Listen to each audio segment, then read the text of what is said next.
یسوع کے ساتھ رہ کر بھی کچھ لوگ نہیں بدلتے.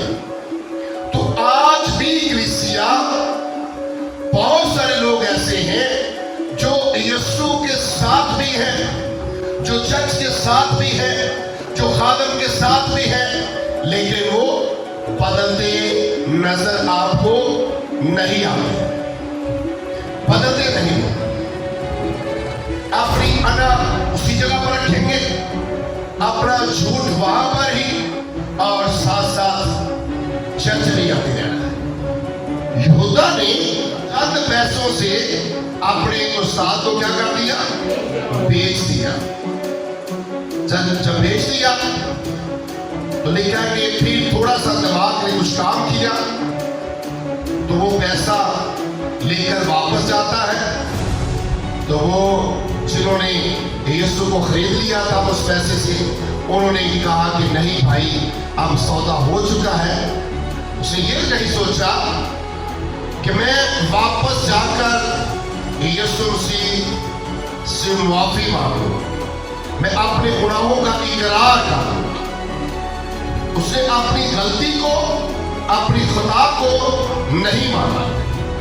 ہوتا کیا ہے, ایک بہت بڑی پہاڑ کے اوپر جاتا ہے, وہاں ایک درخت ہوتا ہے. درخت کے ساتھ ایک رسی کو اس کے ساتھ باندھ کر اپنے گلے میں پھندا لے کر جو ہے کہ وہاں مر جاتا ہے. لکھا کہ جیسے وہ رسی ٹوٹتی ہے تو وہ نیچے جب گرتا ہے تو بہت ایک نوکدار پتھر ہوتا ہے.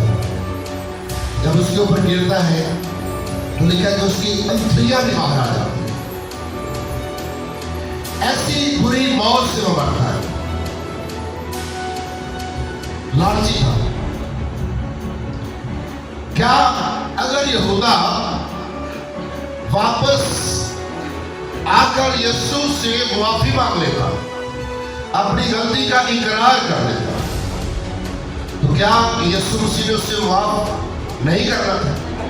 کیونکہ یہودا کے سامنے ہی یسوع مسیح پانیوں کو تھما لیتے تھے. یسوع مسیح جب کسی کے گناہوں کو معاف کرتا تھا تو یہودا کہاں ہوتا تھا؟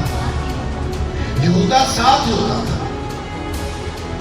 لیکن ساتھ رہ کر بھی اس نے یہ مناسب نہیں سمجھا کہ میں اپنی غلطی کا اقرار کروں.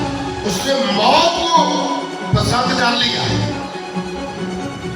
مرنا قبول کر لیا ہے, لیکن اپنے گناہوں کا اقرار کرنا قبول نہیں کیا. اور کلیسیا آج بھی بہت سارے ایسے لوگ ہیں جو مرنا پسند کر لیں گے, چرچ چھوڑ دینا پسند کر لیں گے, چرچ نہ آنا پسند کر لیں گے, لیکن کلام کو قبول کرنا پسند نہیں ہے. مضمون کیا تھا؟